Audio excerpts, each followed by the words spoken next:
Hujjatul Islam, Al-Imam Al-Ghazali, Imam Ghazali radiallahu ta'ala anhu. No doubt. In his book, Ihya Ulumuddin, the revival of the religious sciences. In this book he wrote, he made a special chapter about a specific topic that I'm going to speak about today. And what is that topic? It is called Al-Raja wal-Khawf. Hope and fear. Two opposites. But two things that should be existent in our relationship with Allah Azza wa Jalla. Even though these are two separate things. And these things, maybe when you think about them, initially you think they don't combine. Either I'm hopeful or I'm fearful. No. They have to be together in your relationship with your Lord Azza wa Jalla. So Al-Imam Al-Ghazali, he starts off with an example. He gives you a picture so you understand what hope and fear are supposed to be like. He gives the example of a bird. A bird has two wings, doesn't it? It flies in the sky with two wings. If one of those wings happen to fall off, can the bird fly? No. So hope and fear are like the two wings of a bird. You need both of them. If you have one of them and you don't have the other, your relationship with Allah Azza wa Jalla is questionable. And this is not from my speech, this is from the speech of our scholars, Al-Imam Al-Ghazali. If you don't have these two wings in your relationship with Allah Azza wa Jalla, then you should question your relationship. So what is hope and fear? And why are they so important? Because nothing will lead you to the nearness of your Lord, the nearness to Ar-Rahman, except if you have hope in Him. Is that not true? How can you feel close to somebody if you don't have a connection? If you don't hope that that person will take care of you, will make sure you don't fall into anything that will harm you. You need to have hope. And what about fear? What's so important about fear? Hope maybe is understandable. Okay, if I want to be close to Allah Azza wa Jalla, I need to hope in Him. And I do hope in Him that He's going to grant me Jannah, He's going to grant me this and that. That makes sense, but what's so special about fear? Why do you need to have fear in Allah Azza wa Jalla? Because nothing is going to stop you from disobeying your Lord except this, if you have this fear of Him Azza wa Jalla. Imam Ghazali, he called it the whips of intimidation. It's like a whip that stops you from disobeying Allah Azza wa Jalla. So you need to have hope in Him that He'll grant you Jannah, but you still need to fear Him that He might put you in Jahannam. Two wings. If you become too hopeful, what happens? You forget about Jahannam. Khalas, I'm Jannati, khalas. I'm going to go to Jannah, I don't need to worry about anything. So then you know what that leads to? You stop praying, you stop fasting, you stop doing good deeds, no more zakah. Why? Not the Jannati. No. You still have the fear in Allah Azza wa Jalla that He will put you into Jahannam if you disobey Him. And before speaking more about hope and fear, we need to know what they are. What is hope and fear exactly? This is the tradition of the ulama, the scholars of the past. When they want to explain something, they give you a clear definition, exactly what it is so you understand it. There's a very important principle in Islamic logic. And our scholars, when we learn, they mention this principle all the time. It's called al-hukmu ala al-shay' far'un ala tasawwurihi. What does this mean? Meaning if you want to give a hukm to something, you got to understand it first. For example, if you want to say that so-and-so is haram, or so-and-so is halal, and that action is haram, that action is allowed, it's mustahab, whatever, you need to understand what it is first. Excellent. Right. Al-khamr, wine, alcohol, it's haram.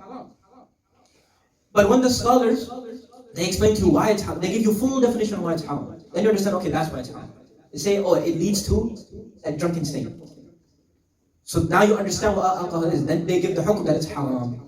So now before we give a hukm on hope and fear, we need to understand what it is. First, we'll speak about hope. Al-Raja in Arabic. Everybody should know this word, Al-Raja. What is Raja?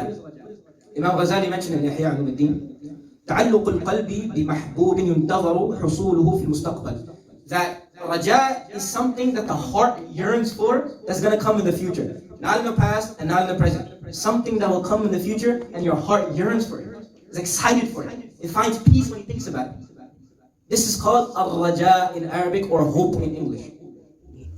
So if you know something is going to happen and you get excited about it and it gives comfort to your heart, then this is called Al-Raja.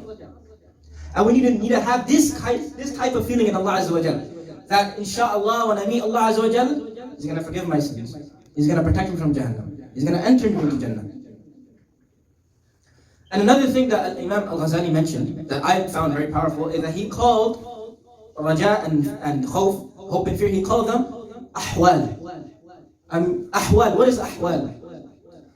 There's a difference between a hal and a maqam. I'm going to use Arabic terminology, but bear with me. He calls hope and fear hal, and he uses the word, its opposite, as maqam. What is the difference? He says hal is something that comes and goes. It's still hal, filan. It's in the hal, but it comes and goes. Sometimes it's there, sometimes it's not. So hope and fear, these are hals.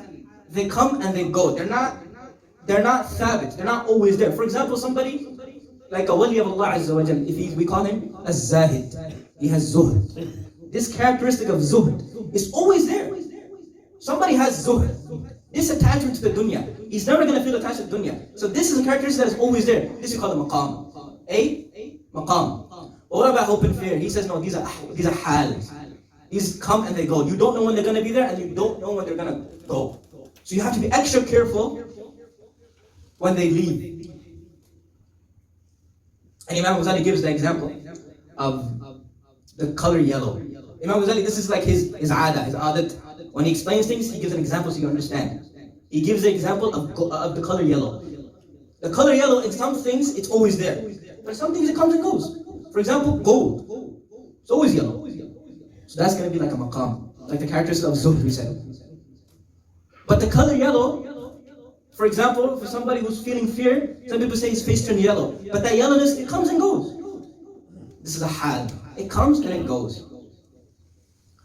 Then the Imam al-Ghazali, he talks more in more depth in hope. And he says that he wants to make a distinction now. Because now you understand what hope is. You understand what hope is now, right? But now you have to understand what it's not. So you don't fall into something that might seem like hope, but it's not hope. See, these scholars, they didn't just think about, the surface level things. They thought very deep. So now he wants to tell you what hope isn't, so you don't fall into something that you may think is hope, but it's not. So he says hope needs to have asbab. What does asbab mean? Meaning that if you have hope, that hope, if it came out of nowhere, you didn't work for it. You didn't work so that you may hope something in the future. You just started saying, khalas, Allah forgive me, I'm going to do whatever I want, I'm not going to pray, I'm not going to give zakah, I'm not going to fast, none of that. I'm going to do what I want. I'm not going to do anything Allah tells me, but khalas, Allah rahim. Deen is easy. Allah forgive me.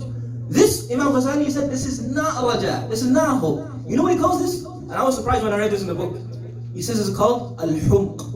You know, al-humq means stupidity. He says this is not hope. This is stupidity.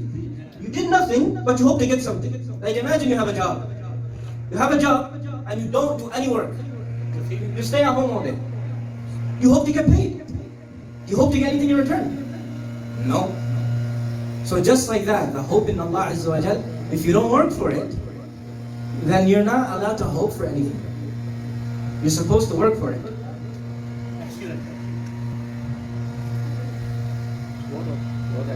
And then the Imam also mentions that hope and fear, this makes a very important point, that hope and fear are for things that you are not 100% sure they're going to happen. By the way, nobody can say that I am 100% Jannati. Nobody can say that. Because who chooses who goes to Jannah and Jahannam? Who chooses that? Allah Azza wa Jal. Who knows who's going to go in Jannah and Jahannam? Who knows that? Only Allah Azza wa Jal. He is the one who can tell you who's going to go to Jannah and Jahannam. So that's when he said in Surah Al-Masr, Tabbat yada Abi Lahabin wa tab, that made the hands of Abu Lahab be cursed. This one, 100% he's a Jahannami. Why? Allah Azza wa Jal. So now this is a very important point, because some people might feel overly confident in their good deeds. They might, most of the time, might be going to worship and ibadah, and they might get overly confident. Say, khalas, I did my part, I'm going to go to Jannah. No, it's not 100%. You hope. You don't know. There's a very big distinction between hope and knowing. Nobody knows illallah, except Allah Azza wa Jalla. Now Imam Ghazali, again, he makes an example of what is good hope and what is bad hope, which we named as what? Stupidity. Imam Ghazali gives an example. He says that the ulama of tasawwuf, of Sufism, they understood that this dunya is like a field for the next life, where you plant your seeds. And the place you plant your seeds is in your qalb, in your heart. This is where you plant your seeds. For what? For the akhirah, for the next life. And what seeds are you planting? Imam Ghazali mentions that the seed that you're supposed to be planting in your heart are the seeds of Iman. The Iman in Allah Azza wa Jalla and His Rasul sallallahu ta'ala alayhi wa sallam. By the way, side point. When you say sallallahu ta'ala alayhi wa alihi wa sallam, don't forget to say wa alihi. Because alihi, this should be in the salawat as well. One of the great scholars, Imam Bajuri, he says it's called salatul butayra. This is not the complete salawat. You should say wa alihi wa sallam. But going back to our main topic, Imam Ghazali mentions that the heart is a place, it's like a fertile land, where you plant the seeds of Iman inside. Just like a farmer has a field where he goes and he plants seeds so he can harvest. But you don't just leave those seeds there. What does the farmer do? He goes, he puts the seeds in the ground, he just leaves them? No, there's water, there's sunlight. He puts them in a good condition so they don't go bad. Just like that, we have a field, which is what? The heart. And we have seeds, which are the seeds of Iman. But we need something to grow it, to help it grow, to maintain it. What are those things? At-ta'at, good deeds. Good deeds are like the water for your seeds, the sunlight for your seeds, and good environment for your seeds. If you don't have, imagine you have your heart, it's clean, alhamdulillah. You have Iman, alhamdulillah. But you don't do anything to maintain it, it's going to go. You see like the power of this example Imam Ghazali gave. You just leave it like that, no ta'at, no good deeds, khalas, it's going to go. So the heart is the place where you put the seeds. And the seeds are Iman. And the good deeds are what nourish these seeds. When do you harvest these seeds? When is the day of harvest for these seeds? Yawm al-Qiyamah is when you're going to see these seeds. The fruit of these seeds. The effort of these seeds you're going to see on Yawm al-Qiyamah. So now, what's the point of this example? He says, imagine there's somebody, imagine a farmer. He has a field, right? He bought like a fertile land. He wants to make some money by growing crops. But he doesn't buy any seeds.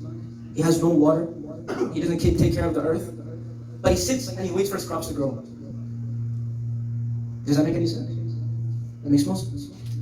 He's like, just like that, somebody who doesn't do good deeds, how can you have hope in Allah Azza wa Jalla? You're not doing anything.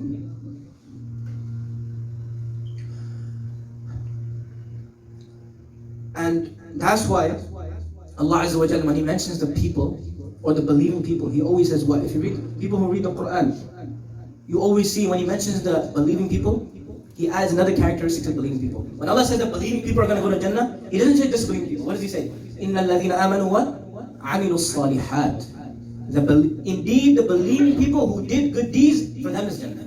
Not just the believing people. Believing people who did good deeds.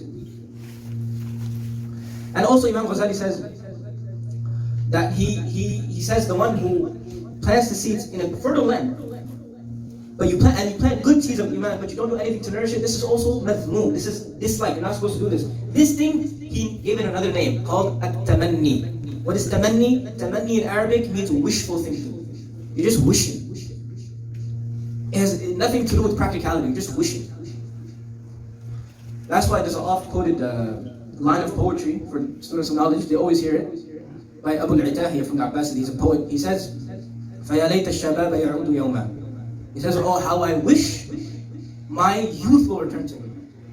So now our teachers will bring this line of poetry, they're going to be like, oh, you see this right here? This is what you call wishful thinking. This is not raja. Raja is you work and then you wait for something that will actually come to you. Tamanni, you're just wishing. And by the way, tamanni, wishful thinking, is one of the deadliest weapons of shaitan. Because he makes you wait for something that will never come. That's why in Surah An-Nisa, what does shaitan say? When he's having a conversation with Allah Azza wa Jalla, he says, وَلَا أُمَنِّيَنَّهُمْ. He says, Ya Allah, you see these servants? I'm going to make them wishfully think about stuff that's not even going to come. And that was like a threat from shaitan. He said, I'm going to make them think they're safe. I'm going to make them think they don't have anything to worry about. This is one of the deadliest attacks of shaitan. Why? Because he makes you complicit. Then Imam Ghazali, he continues with his example and he says that the farmer, even if he does everything right, he has one more thing to worry about. And that's something coming and destroying his crops. Thunder or an animal or anything. But this part, you don't have to worry about when it comes to your iman and your heart. Allah Azza wa Jalla made a promise to you. He said, if you do your part, you don't got to worry about anything else. If you make sure you do good deeds and your heart is pure and you have iman, you don't got to worry about anything destroying your iman. That Allah's going to take care of. That's what Allah Azza wa Jalla says, Inna Allah la yukhlifu al-mi'ad. Allah Azza wa Jalla does not go back on His promises. That's a promise from Allah Azza wa Jalla. You do your part and khalas. You don't got to worry about anything else. Then there's a hadith of Rasulullah sallallahu alayhi wa sallam. He says, "Al-ahmaqu man atba'a nafsahu hawaha wa tamanna 'ala Allah al-jannah." That the foolish one is the one who followed the whims of his nafs. And then he sits down and he wishes upon Allah al-Jannah. So you see, what Imam Ghazali was mentioning, he got it from the hadith.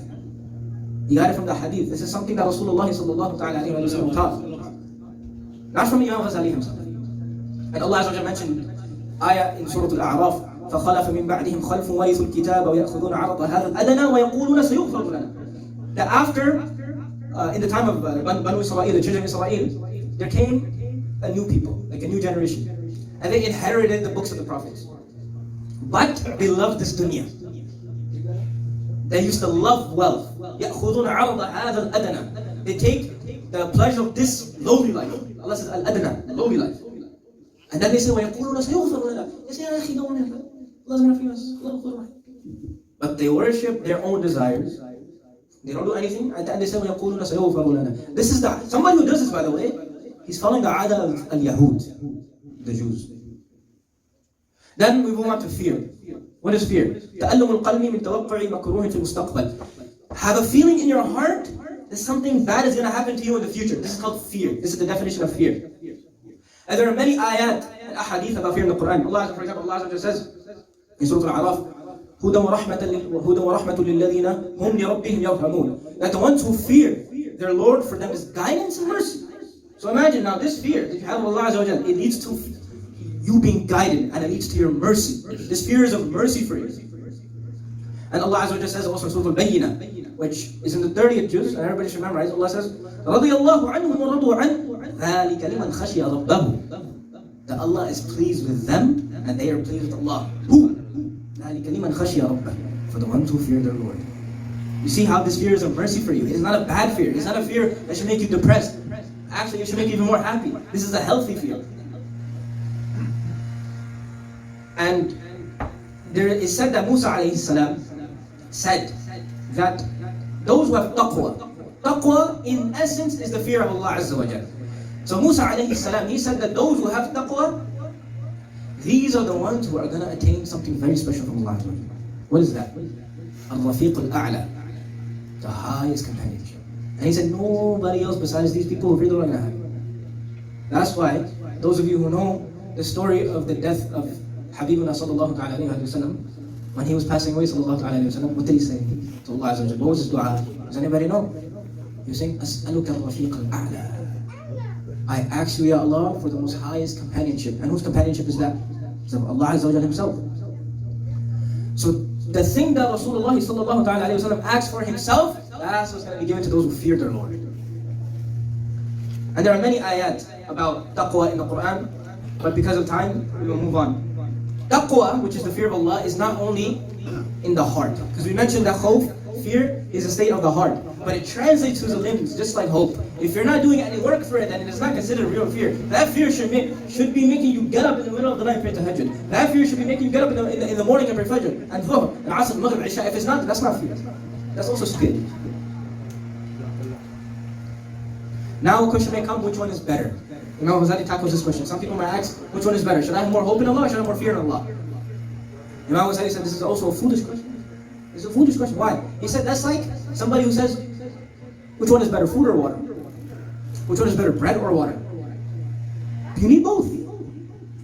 If you're more thirsty, then you should be drinking water. If you're more hungry, then you should be eating more food. Likewise, Imam Ghazali said, if you feel that you don't fear Allah enough, you do good deeds, but you don't stay away from bad deeds, then you need more fear. But if you stay away from bad deeds and you do good deeds, but you don't have any khushu', you don't feel anything in your good deeds because you're so fearful of Allah Azza wa Jal, then you need more hope. And I conclude with the ayah in Surah Al-Anbiya. Allah Azza wa Jal says, he's talking about Zakaria alayhi salam and the prophets. He says, وَيَدْعُونَنَا رَغَبًا وَرَهَبًا. That these prophets of mine, who I've raised above humanity, they call upon me in humility or in hope and fear. So this balance between hope and fear, it is of the ada of the Anbiya. So if you want to be next to the Anbiya, you need to have hope and fear. And also, Rasulullah sallallahu alayhi wa sallam said that Allah Azza wa Jal said, أَنَا عِنْدَ ظَنِّ عَبْدِي بِي. That Allah Azza wa Jal said that I am as my slave thinks of me. I am as my slave thinks of me. What does this mean? This means we should always be thinking good of Allah Azza wa Jal. Because some people, especially maybe non-Muslims might hear this and be like, why do you want me to fear? I understand the love and the hope part, but why do you want me to fear? Don't think this fear is bad for you, like we mentioned before. This is a healthy fear. This is good for you. Allah put this fear in place. Order from you to fear Him for you, to keep you in check. And this fear doesn't lead to anything besides good for you in this dunya and in the afterlife. Like we said, Allah said, those who fear Him, they will have al-rafiq al-a'la. They will have guidance. They will have mercy. What's better than this? What else do you need? What else do you need? But this comes with what? You fearing your Lord. A lot of people have hope. A lot of people have hope in Allah. But what about fear? Something Allah, I think, especially in the West, something we need to work on. Fearing Allah. But maybe I shouldn't do that or think that or act like that because Allah is going to hold me accountable. And also, don't think that Allah Azza wa Jal wants to punish you. You're fearing Allah, you're fearing His punishment. Do you think He wants to punish you? No, like we mentioned, this is for your own good. That's why He's making you fear Him. That's why He put punishment in place. Allah Azza wa Jal says in Surah An-Nisa, مَا يَفْعَلُ اللَّهُ بِعَذَابِكُمْ إِن شَكَرْتُمْ وَآمَنْتُمْ. مَا يَفْعَلُ اللَّهُ بِعَذَابِكُمْ. So what is Allah going to do with your punishment? If He punishes you? How is that going to benefit Allah Azza wa Jal? Allah Azza wa Jal is not going to decrease in His kingdomship or increase in His kingdomship if He punishes you. Allah is al-Ghani. He doesn't need anything. He doesn't need your punishment. Nor does He want to punish you. That's what Allah said. What is Allah going to do with your punishment? So now what's the point of having punishment, having Jahannam? It's for your own good. Keep us in check. Just like the parent keeps his child in check by punishing him and rewarding him. This is how Allah Azza wa Jal keeps His slave in check. I ask Allah Azza wa Jal to benefit us with what we have spoken about today.